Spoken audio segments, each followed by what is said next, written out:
I'd like to call today's Utility Service Board meeting to order. To begin, I will start with our mission. The City of Bloomington Utilities' mission is to enhance the quality of life in our community by providing safe, sustainable, and high-quality drinking water, wastewater, and stormwater services in a cost-effective manner, promoting public health, economic vitality, and environmental stewardship. As a reminder, if any board member has any personal or financial conflict with any issues or individuals on the agenda, then please be sure to recuse yourself during those portions of the meeting. We will start with petitions and communications. Is there any petitions and communications from the public? Hearing none, we will move along to the approval of the minutes from the previous meeting.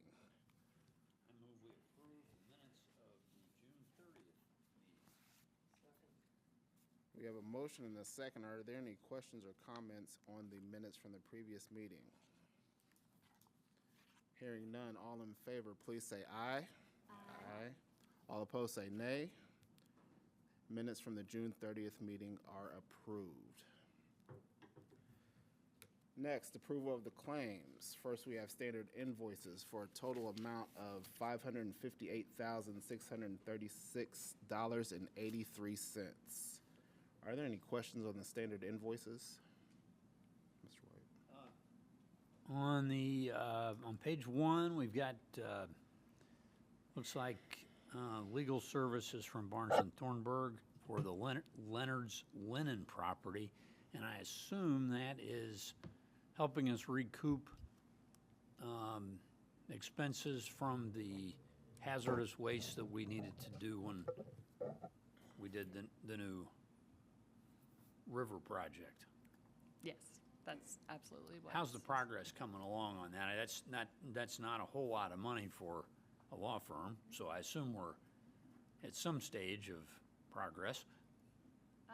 It is coming along. Chris has mostly been leading this since it's definitely with legal at this point now. I'm not certain where the Okay. progress is at right now. But it's making progress. Yes, but it is making progress. Okay. And then my next one was, let's see if I can zoom down here on Everbridge. We've got a charge, it looks, where am I going to find that?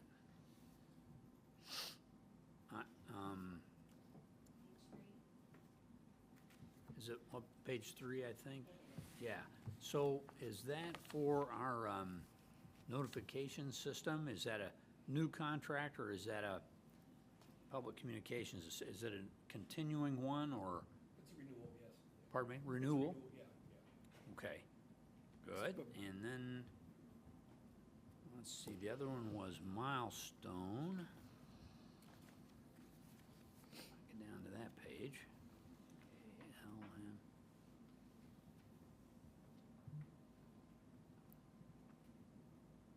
Find that one. Page 5.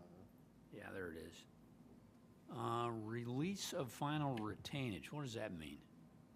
It means that we hold money back for payment to certain vendors until we sign off on the project that it's to our satisfaction. Once we do that, then we release those funds. So believe we're all good there, so we don't need that retainage Correct. anymore. Yep. Okay, that's all I have, thanks. Questions? Three questions. First one, Hoosier Transfer Station. Just wondering why that one's not all stormwater. It should be, we can fix that. Okay. So that's going to get changed? Yep. Okay. And then Jasper LS. Jasper Electric Motors, yeah. Okay, so my note here, I see, I look at the DM, I look at the BP, and I see LS, and I think lift station, right? It's a wastewater expense, but this one goes to water, so. It shouldn't. Oh, okay. Yeah. Sorry, Matt. Please. The number on there is our requisition number, and that serves as the lift station group, who also serves the booster stations. So I they remember. take care of the lift station, and booster stations is just their rec numbers. Yeah. All start with LS. It's You- just the name of the group. You've answered that before, and I knew that there was some good reason. Thank you, James, Matt. And then the Mark Osborne, there's two of them, and this is the one, oh. Yeah, this is the one for on-call. What is on-call? It says password creation for employees. I didn't know. On-call is if you come onto a City of Bloomington Utilities site, you're required to have a contract. But for a lot of our vendors that we use more frequently than others, it doesn't make logistical sense for us to come to the board every 2 weeks for a new contract. And so what we do is we do the on-call contracts. And then so the contract's in place, and then we can call the vendor to come on site whenever we need them. And then when they do the requisition, we call that out so we can track that contract. So we can track the spend against that contract. So it's password creation for the vendors? No, I'm sorry. I thought you were asking what an on-call was. I can explain that. Okay, all right, sorry. Sorry. Yeah, we are, this is one of many things that we're doing to improve our resiliency and cybersecurity. This is one of those things at our plant. We are improving the passwords for our operators. I see, and Mark's designing that and running a script to give it, send an email out to do two-factor authentication or something, set that up? I don't believe it's two-factor authentication, but, or What do we multi, do? oh, I don't think it's multi-factor authentication, Okay. sorry, I might be speaking out of my All right. wheelhouse here. Well, But New yes, he helped passwords are set it always up. good. New Okay, passwords. that's all I have. Thanks, Seth. Any other questions? The standard invoices. Hearing none, do we have a motion for approval? I move we approve standard invoices for today. We have a motion and a second. All in favor, please say aye. Aye. All opposed, say nay. Standard invoices are approved. Next, we have utility bills for a total amount of $195,343.05. Are there any questions or comments on the utility bills? I move we approve utility bills as described. We have a motion and a second. All in favor, please say aye. Aye. All opposed, say nay. Utility bills pass. Next, we have wire transfers for a total amount of $620,499.63. Are there any questions or comments on the wire transfers? I move we approve wire transfers for July 2025. Motion and a second. All in favor, please say aye. Aye. All opposed, say nay. Wire transfers are approved. Lastly, we have customer refunds for a total amount of $6,350.17. Are there any questions on the customer refunds? Do we have a motion for approval? I move we approve customer refunds for payday July 18th. Motion and a second. All in favor, please say aye. Aye. All opposed, say nay. Customer refunds are approved. Thank you very much. Item number 5 on the agenda is the approval of the consent agenda. Catherine Zager. Good evening, I'm Catherine Zager, Utilities Director. I'm presenting the consent agenda totaling $76,344. First, we have Harrell Fishing for $3,250 for backflow preventer repairs at Blucher Pool. Next is Resurgent Elevator LLC for $20,000 for on-call elevator services. Next is with Bruce Home Improvements, Inc. for $10,000 for on-call services for garage door services. Next is with Vet Engineering for $2,350 for Phase 1 environmental study in the proposed acquisition of real estate located at 6570 South Old State Road 37. Next is with GAI Consultants, Inc. for $20,900 for structural inspection of 3 limestone arch culvert structures and the report of findings. Next is with Control Freaks Consulting, LLC for $4,984 for the installation of blower parts at Blucher Plant. Last, we have with Affordable Fence, Inc., $14,000 $860 for the installation of new gates for Monroe Water Plant. Is there any member who wishes to consider one or more of these items individually? Hearing none, if there is no opposition, these items will be approved as recommended by staff. Hearing no opposition, the consent agenda is approved. Thank you. Item number 6 is request approval of resolution 2025-11 to determine surplus property. Matt Havey. Yeah, so again, we're getting rid of some equipment that is no longer being used. One comment I would like to make is that the lift station did not have a blown engine. It was a blown engine for a generator at the lift station. Happy to take questions. Any questions for Matt? I don't think the exhibit is in the packet, like the list of items. So we have a 1992 shoring trailer, some 14-inch concrete pipe saws, Husqvarna concrete pipe saw, miscellaneous totes and tools, some old recycle bins, and then some old service saddles that are no longer usable. And then that engine that I was talking about, so or the generator that has the blown Okay, engine. Yeah. I just wanted to make sure that the items were, that we weren't missing a page. or Oh, okay, I anything. got you. There's one thing we need to check on, Frank, maybe, the resolution in our packet lists resolution 2025-08, but the agenda says 2025-11. So we need to make sure that that gets in sync the right way for the record.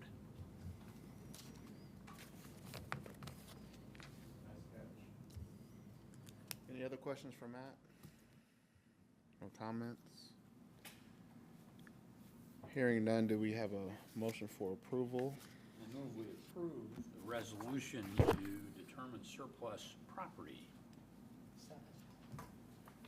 All in favor, please say aye. Aye. All opposed, say nay. Request is approved. Item number 7, request approval of emergency agreement with Bluestone Tree. Kelsey Thetonia.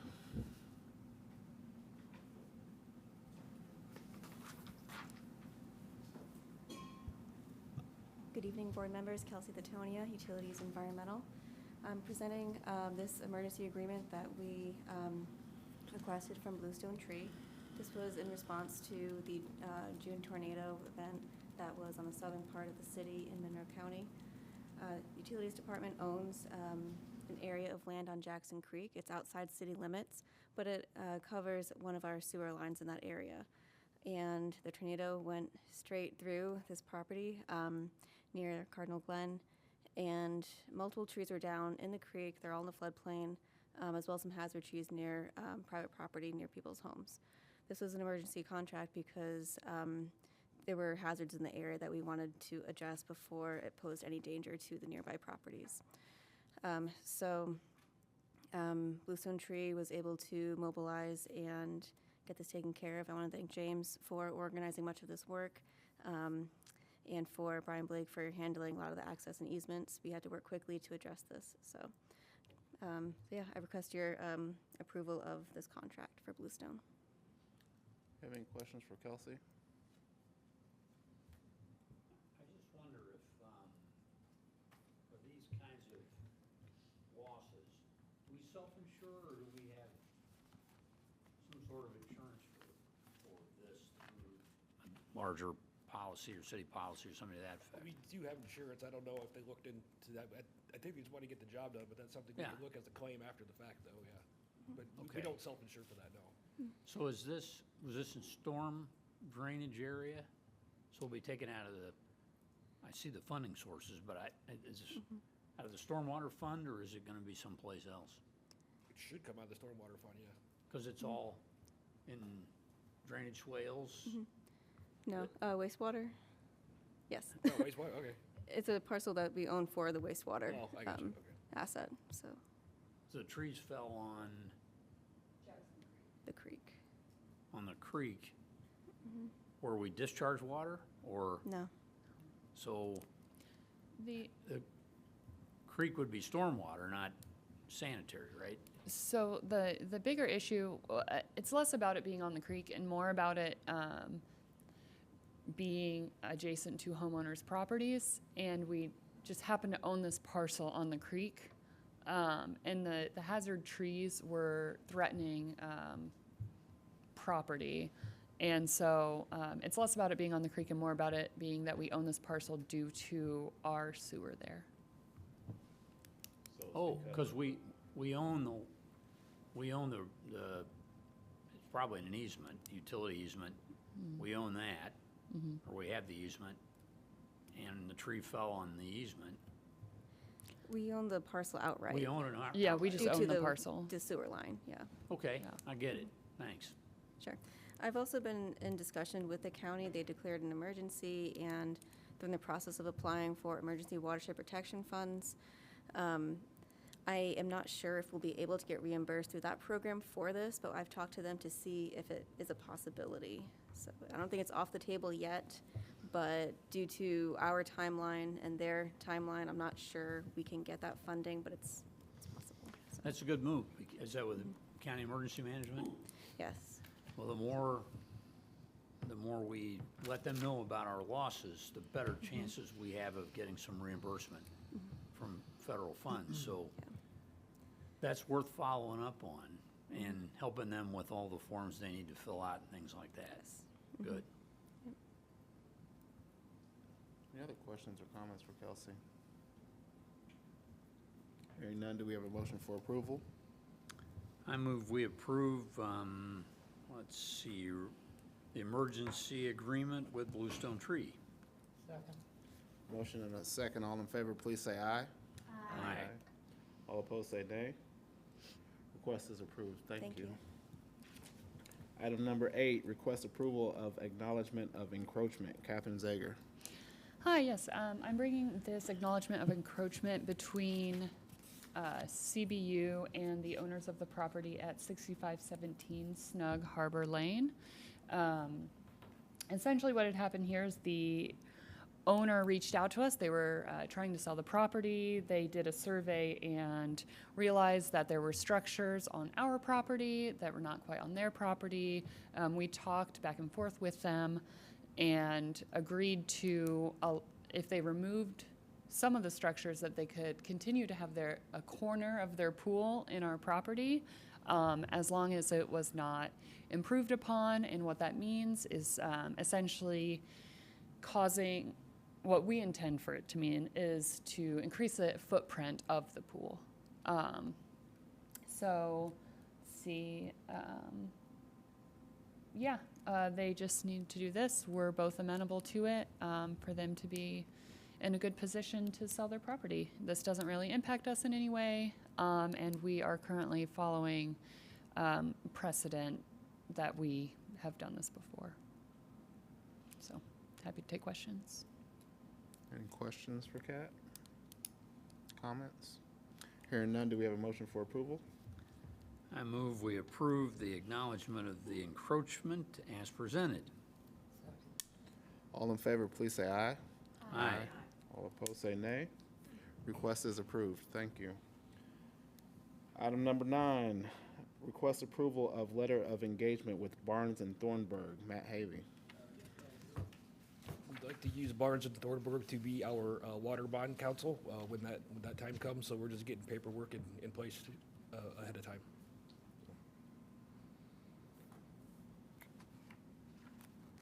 Okay. Any questions or comments for Matt? Hearing none, do we have a motion for approval? I move we approve the letter of engagement with Barnes and Thornburg as, with the dollar amount of the contract as presented. All in favor, please say aye. Aye. All opposed, say nay. All right, and request is approved.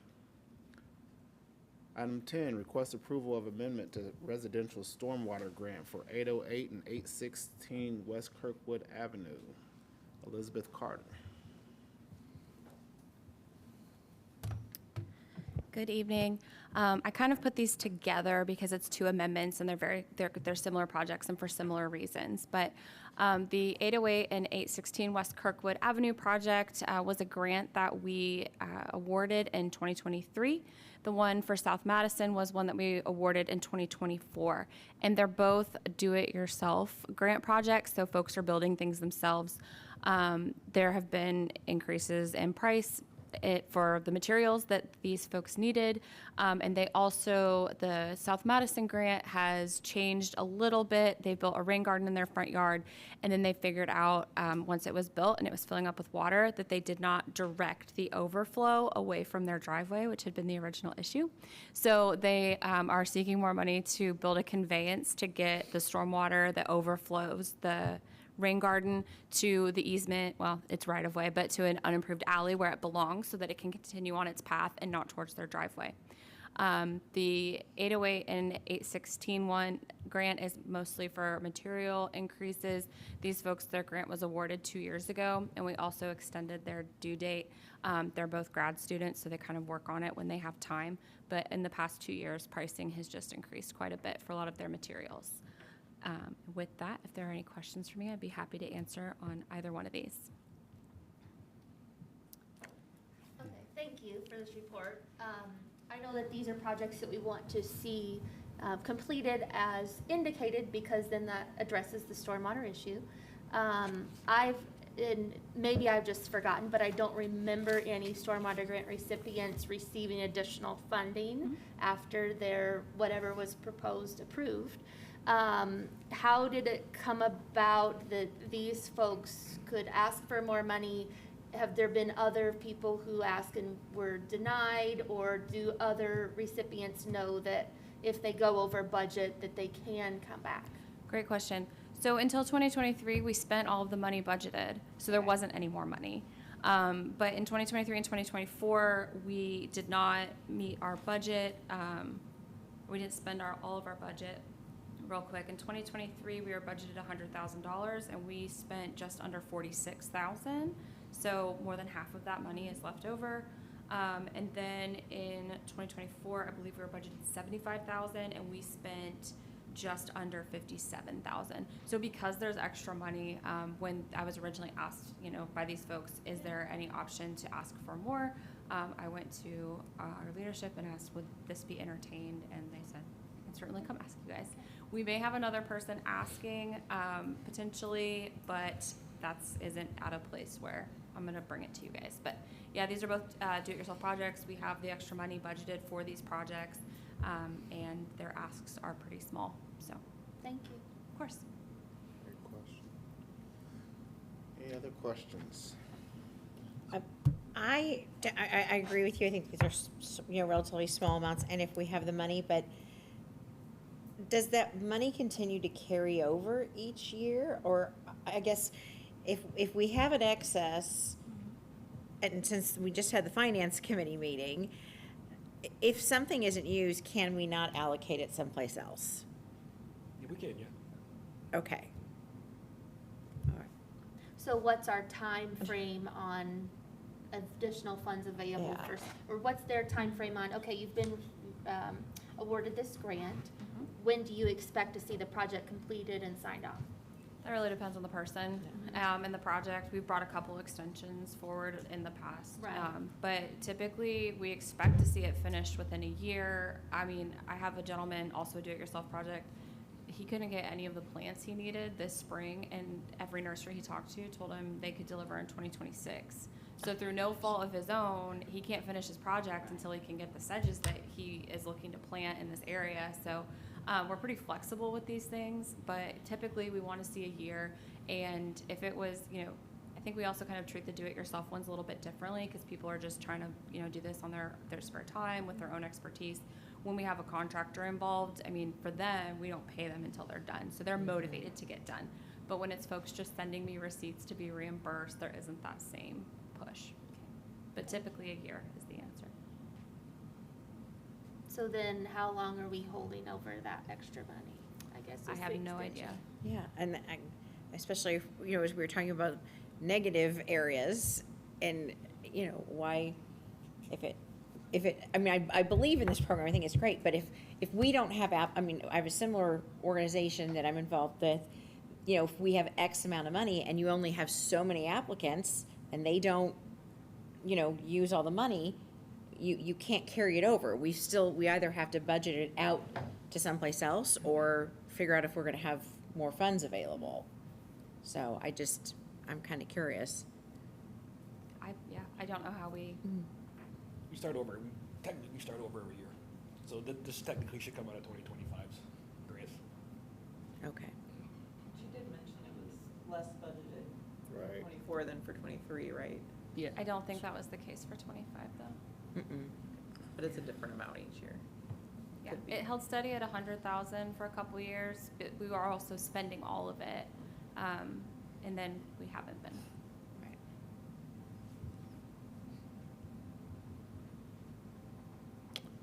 So should there be like a 2-year timeline or this is the cut, you know, so like this person that had planned to do it this spring and get their plans and things, they know, okay, this is the next year project. And I could see like a 2-year frame that we're holding these funds in reserve that are left over in case someone would come up with an additional request. But I wouldn't think it should be like a forever timeline. Yeah.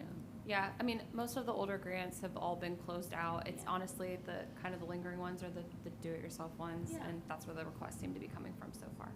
But I see your point. We can't just keep it open for Right. additional Yeah, requests so like I forever. think 2 years seems Mhm.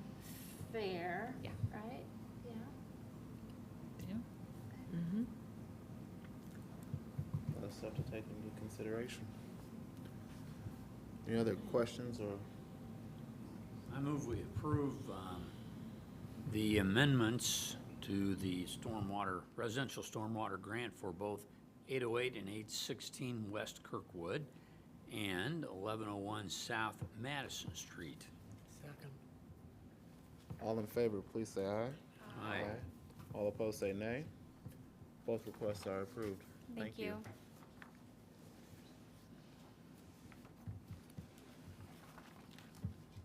All right.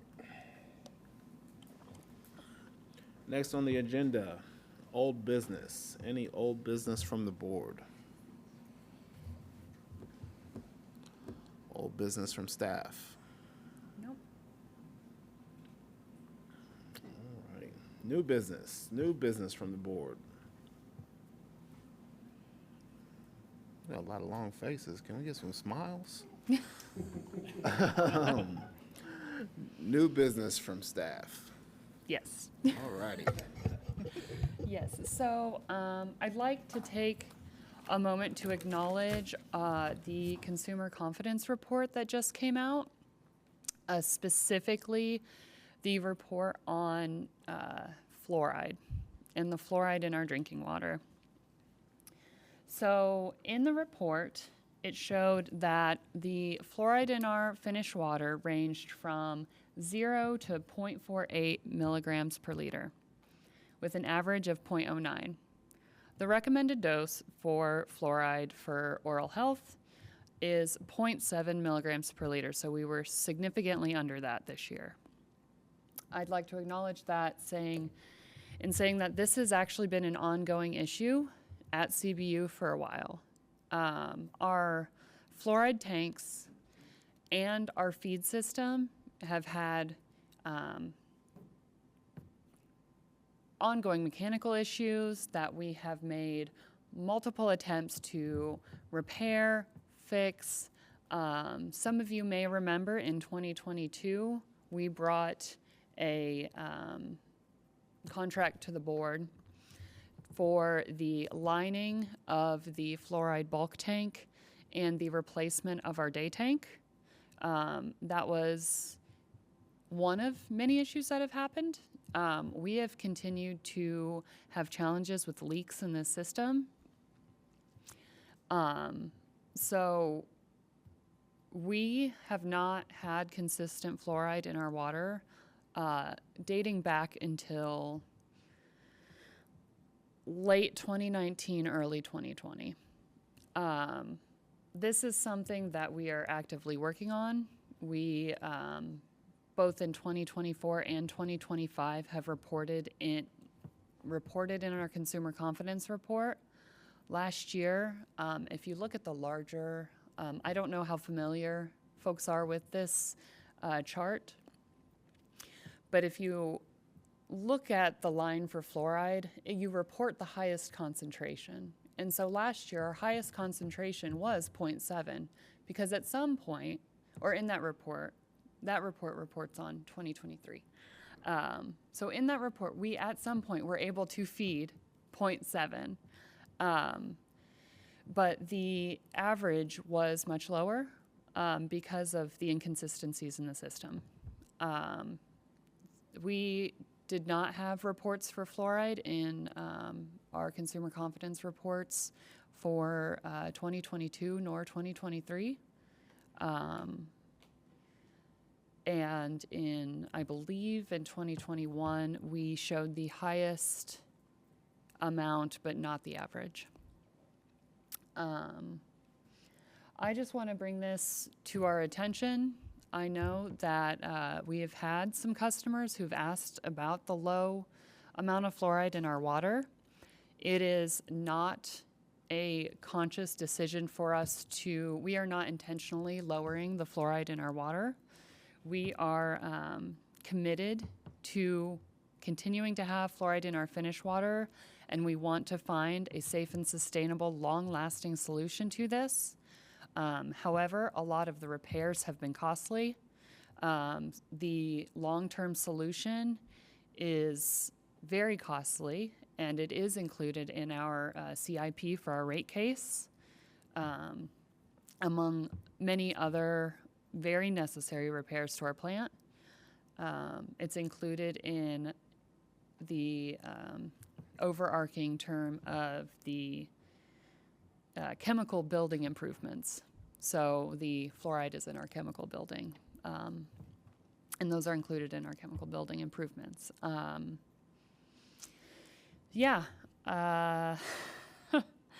So I just want to make the statement that we are remaining committed to fluoridation as part of our treatment process because it aligns with public health recommendations and community expectations. Bloomington intends to continue, CBU intends to continue adding fluoride as soon as reasonably possible. And we, along with the administration, are committed to a permanent solution that ensures both safety and long-term reliability rather than continuing with short-term fixes that keep not amounting to being a sustainable solution. I'm happy to take questions now. Answer any questions you may have. I know this is kind of a big one. And I'm also happy to follow up with anyone later. Yeah, I'm an open book. So I know we've had several, I think, projects related to chemical feed lines, and I'm assuming this may be part of that, or is this other chemicals that we're trying to fix? So the chemical feed line improvement project at Monroe that we've talked a lot about, the primary reason for that one is to fix chemical feed lines for the other chemicals in our plant that are associated with the treatment of our water to continue having safe, clean drinking water. There was the add-on to the contract to have the fluoride lines replaced, so that would have the line from the fluoride room to where it is treated, where it's added to our finished water. And that is included in the chemical feed line replacement project. So where are we with that? Because I'm kind of, you said we're committed to getting there, and it's going to be in the rate case for a long-term solution. Mm-hmm. But maybe this is the feed line project is a shorter-term solution, or no. When are we going to get back to a place that we're confident? This is a good question. I think I might have left that part out. So right now, what we're doing is we're investigating the tank. It seems like the issue is a leak that is originating from the tank, Potentially, we did for a while, it was indicated that the leak could have been coming from gaskets or joints to the immediately connecting lines. And we've replaced parts there as well in an attempt to fix those. But now it's pointing back to the tank that was lined in 2022. And so now we are going to assess, essentially have a test of the tank to see if we can figure out where that leak's coming from and if any additional lining right now would help. At least get us to the point in our CIP where we're able to have better improvements to the tank.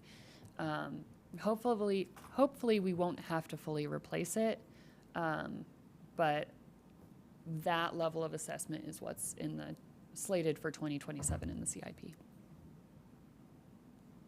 Does that make So- sense? Sorry. Well, So kind we're- of, I guess. Does that mean no significant improvement till 27? We're hoping that so we're having a contractor come in and take another look at the tank. So we were finally able to, you recently signed so with Set Environmental, was cleaning out the fluoride tank. There was fluoride remaining between where it pumps out and the bottom of the tank. We were able to clean that out because we believe that's where the leak may be. So we're having a contractor come in, take a look, see if there's some additional lining we can do there, something we can do to get it working again now, until we can come back and look at like larger scale improvements in the CIP. So no, it would not, we're hoping it's not all the way until 2027 until we can get it fixed. So I guess the answer is we're doing our best to fix this until we get to a point where we can do larger, comprehensive, longer-term improvements in 27 after rate case approval. Yes. So what we should be looking for then is progress reports on how the contractor has reported back and if we need to make any other interim improvements in the meantime to get us back into recommended standards. Yes. Okay, thanks. Yeah, so, I guess what you've told us is that the fluoride in our water for at least some amount of time has been below public health recommendations. Until I was asked about this by a neighbor, I knew nothing about it. I think I shared this with board members and they knew nothing about it. I mean, frankly, it was embarrassing for me to say as a utility service board member, I knew nothing about it. And then they showed me all these data on the fluoride. I would just suggest that if we have some chemical or other problems that are not in accordance with health recommendations, that it be shared with us in a timely fashion. Yeah. Does that make sense? Absolutely. That does make sense. Couple questions. So we still don't know where this leak is? Like there isn't fluoride dripping out of a tank into the soil or into no. it's somewhere within the inside of the tank that this leak. Yes, so our tank sits within secondary containment. Okay. So, if there was a huge leak, Right. and when there was a leak, there was secondary, we were able to clean it up without environmental impact. That's okay. That's kind of where I was going. Thank you. Okay. And again, fluoride is an additive that we Yes. put into our water. It is not something that's required for healthy drinking water. Yeah, I get what you're saying. Yes, so it is not a part of the treatment process. Thank you. It does not treat the water to make it healthy and potable. It is an additive to the water to meet public health standards. Is it a required additive? Okay, so No. we do this in Monroe County, in Bloomington, you know, we do this here as something that's, in my estimation, a bonus to our water system. Essentially. You know, it's providing that fluoride is a additional thing for kids, adults, everybody. Is it better or worse at this point to shut it off and put 0 in until the issue is resolved? Oh, it's been off. Okay, so it is completely off. So we have 0% going in right now. Right. The numbers that you see in the Consumer Confidence Report are background fluoride naturally occurring from our water source. Okay. And then, so actually we answered that question because I was going to say, what's the today? So it's 0. My final question is, has this report been shared with the board, or have I missed it, or because we don't have a newspaper, or I don't, is this something that we have access to? The Consumer Confidence Report? Yeah. Oh, yeah. It is accessible to the public. It is advertised within our bills. We used to have like physical paper ones, but people didn't take them, so now it's online. It's on our website. Frank, would it be possible to just send us the link, because I haven't seen it, so I'd like to see the report. Thank you. Those are all my questions. Yeah. Amanda had several of mine. So another one, though, is what is the warranty on the 2022 tank lining? I'm sure that wasn't, a small expense, and if we expected that to fix it, and then we're investigating that now, where do we stand with that? There was no warranty on the lining due to the age of the tank. Okay. Is there any guesstimate of what a tank costs, or? So to replace the costs to replace the tank, I'm not certain how much it would cost to replace the tank. I do know there'd be additional costs. So whatever the cost is of the tank and the labor associated with that, there would be additional costs because the way that the chemical building is designed, you would have to remove the wall or the ceiling or completely disassemble it within. So there would be additional costs associated just with getting the tank out of the building. Just in a time when, kind of two thoughts. Like, number one, so again, like as Jim stated, like I wasn't aware of this. Probably if I would have heard fluoride, like that's a chemical that like piques my interest, and other things of the chemical feed, that just all blurs into one for me because this is not my professional job. And so, I don't know where I was headed with that. So I guess like it's just a surprise that we're not meeting this recommended standard, and especially when it seems like it's a huge expense, and then we've spent so much of our time talking about, the opportunity of a new service center, and then I feel like that this is more important and probably is a very significant expense that's, I think, been like floated, like, oh, we need to do improvements at the water treatment plant, but it's never been like, this is what needs done, and we're not meeting this recommended standard. And so in that way, I feel like I've not been behind the most imperative needs of our CBU. That's really fair.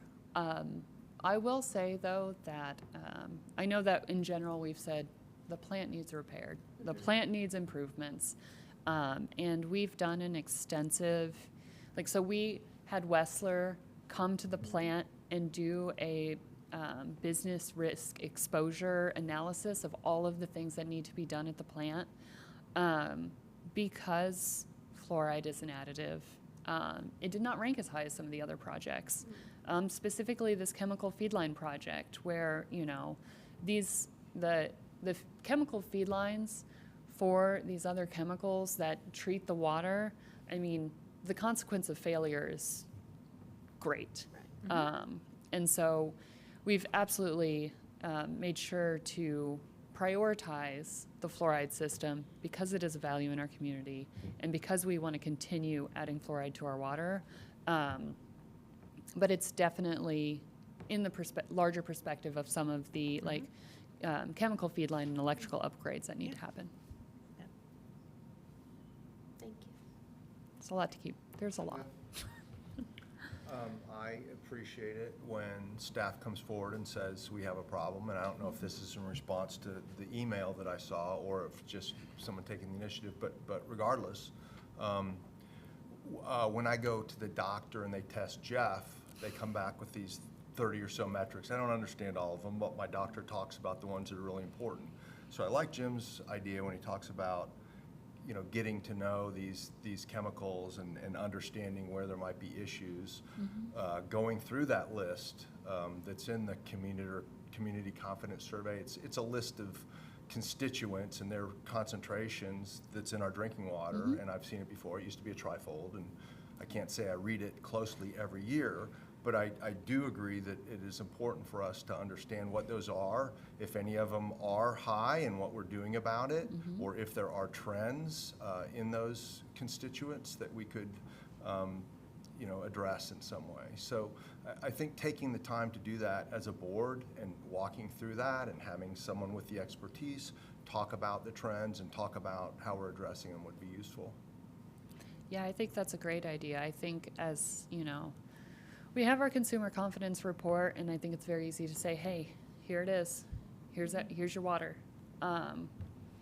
But to come and present it to the board, even just coming and presenting it during a meeting, I think would do a lot for both the board and the community at large. We need education from time to time. Probably not We all the do. time, but this would be a great agenda item for next year's retreat, is teaching us about these types of things. Just FYI, putting it out there. Sorry to interrupt, go ahead. That's it. Mom, or? I did have, again, I know you addressed this, and I think we can kind of read between the lines that, you know, in previous years, 7% was reported, and it might have been a one-day high of 7%.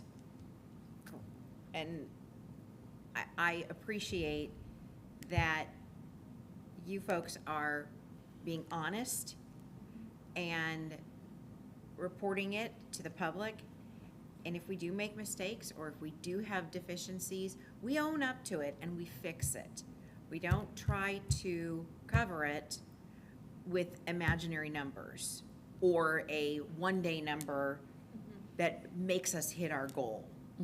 It's important to be transparent on this, and I'm very appreciative of that. And I know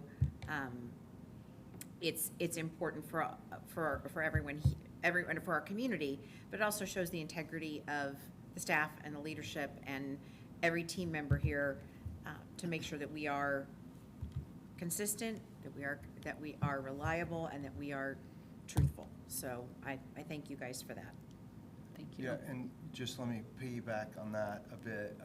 So not publishing that value for 2022, 2023, That's you where I weren't was here, going. so I'm not, you know, I don't know why Right. that is, but we shouldn't not publish values because we don't like them, that's for sure, and I don't know what happened there.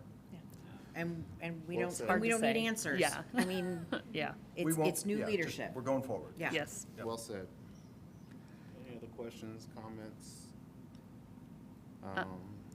Oh, sorry. I will just say, just to put everything out on the table, I have been reached out to by Dave Askins with the B Square, and have been an open book, and so I assume there will be a report on it soon, And with so full details. it was 2022 and 2023 where those weren't reported. Is that what you said? Yes, but if you were double checking, so am I. I just, Yes, okay. yes. So it's fair to say that this isn't political. No, Okay. no. So we can put that to This- bed. Okay. Yeah. Moving Thi- on. This is not a conscious decision or Um, politically driven. Question? Oh, go ahead. Okay, if we're done, or any more fluoride comments? Okay, just since we've had this issue since our last meeting, if you could, for the record, just talk about the minerals in the water that have, thank you. Yeah. It's been a big month. Yeah.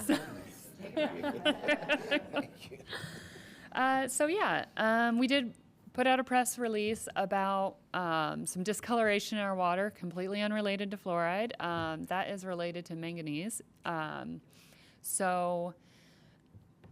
Our Lake Monroe is very high right now. I think last I checked, 13 feet high above normal. And so as the lake is higher, we were drawing from a less oxygen-rich layer in the lake. And when it's less oxygen-rich, metals like manganese start to appear. And so we have chemical treatment for it, but I like to think of that as like a fine-tune knob for treating it. And so we took it to the max that we could, and it still wasn't quite getting it. So our physical changes that were described in the press release, we changed actually physically where we were drawing water from the lake from.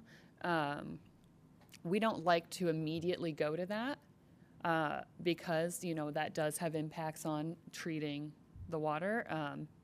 Not negative, just you have to adjust a lot more things. But we did make that change. It seems to have cleared up the problem. We're getting great readings now. And also, we sampled throughout the distribution. I think it's important to say we sampled throughout the distribution system, and all the samples that we got in the distribution system were underneath the EPA's health advisory limit for manganese. So essentially, this is primarily an aesthetic problem, unfortunately. When do you anticipate adjusting the column back to where you usually draw from? So I don't know about a time because that will depend on the lake. When the lake comes down, but I guess like it's 13 feet over right now. Like what would be like a typical, like I guess we'll note for next time, gee, when the water gets to 14 feet, we're, you know, changing how we draw it in. Because I'm sure at some point it'll get down low enough where there will be other effects that need to be counteracted, right? Right. And this is actually not a new tool in our toolbox, but a tool in our toolbox that we're more readily using now.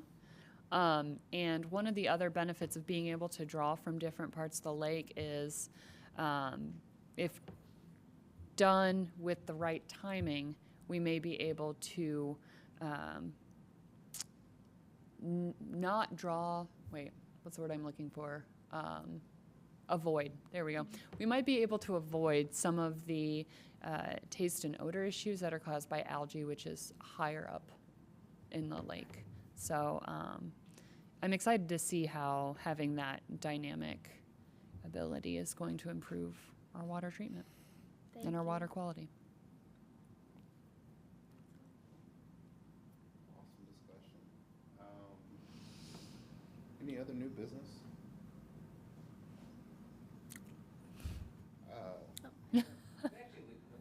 On the drinking water quality, I was trying to, thank you for communicating. I was also trying to check, because I do read and get the reports and have in my council service, of course.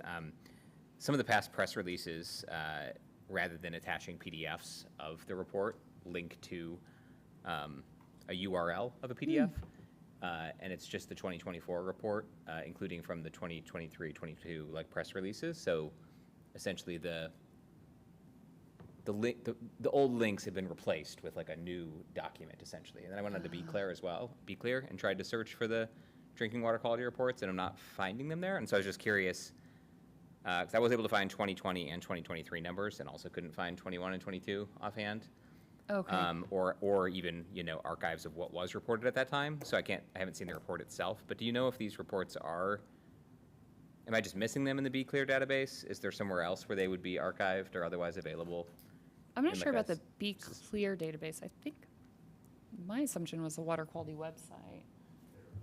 Is that the best place? And are they archived like by a year? We can. Okay. Okay, perfect. Be Clear's where I usually go first for data things, but yeah, thank you. Appreciate it. Awesome. Kat, can you talk to us about utility access? Oh, yeah. Yes. So we are moving to, so we were with eSuite, so that's where you log in to do your account business. So we are moving to utility access. We sent out a notification, and we'll continue to advertise this to the public. Essentially, it has in my opinion, a better user interface. I think it makes some things a little more accessible. And you'll be able, it will tie to your census data as well. So we're trying to push more people to log into that as well, or sign up for that. Any more to add on the utility access? Pretty much the same, just better. So this is bill pay, this is bill information, this is Usage. Yeah. usage. Yeah. Yeah. The census being the alert system. Mm-hmm.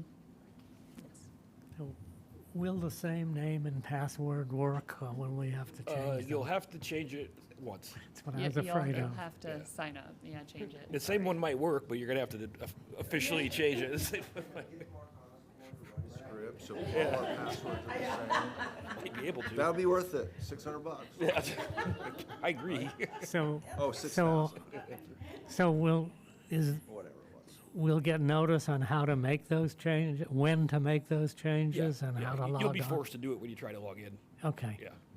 And you mentioned that has to do with payment as well, so for customers who, like on AquaPay, will that be charged, it's called something different now? So, AquaPay is different. That's at the due date of your bill, we've been authorized to take the money out of your account. This other software is you would log in and actually make the payment yourself. Okay. Yeah, yeah. So for auto payments, nothing will change Correct. for what you'll see on your checking account or your Correct. card or something? Yep. Thank you.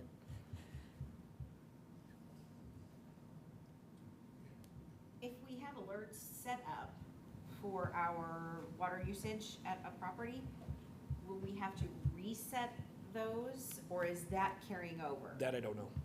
Okay. Yeah.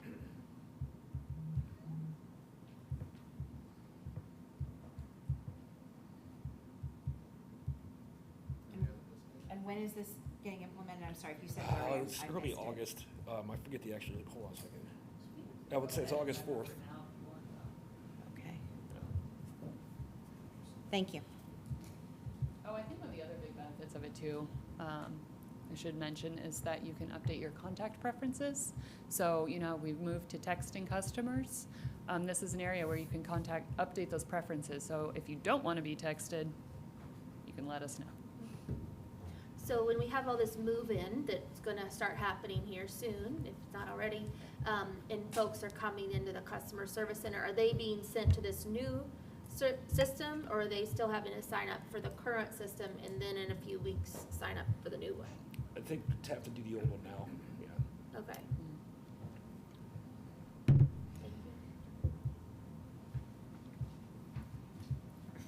Best new business that we've had in a while. Any other new business? Moving on, subcommittee reports. Yes, we had a subcommittee report for the Finance Committee, and there were 2 items on the agenda. The first had to do with changes to both septic and grease hauling. And in the future, there will be 2 changes that are recommended that will come before the board. One involves a rate change because the amount we're charging right now doesn't come near to meet our expense of doing it. And the second change will be a simplification for haulers, so they don't have to go through a two-step process. And so it'll meet financial needs that we need to meet, and it will also simplify the process. But there's nothing to be done now. This will come before the board at a future time. The second item on the agenda was a 2026 budget update. It was a very preliminary presentation. With regard to water, there's likely to be a shortfall of monies, and we'll have to figure out how to come up with that. In terms of the dates, at our meeting on the 28th of July, which is 2 weeks from today, there'll be a more complete presentation to the board as a whole, to be preceded by a presentation to the Finance Committee on that same date, as I understand it. Is that correct? I think it's that we were going to have, invite all board members to the Finance Yeah. Committee Oh, yes, for to sure. see the full presentation. But and that hear it. will be on the same date, on the Yeah. 28th. And then we would be able, they wouldn't have to repeat staff wouldn't have to repeat the presentation at the board meeting. That's correct. Right. So we will have that complete presentation to the board and to the public on the 28th of July. And that's the report of the subcommittee.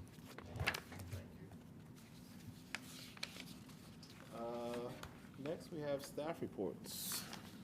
Kat.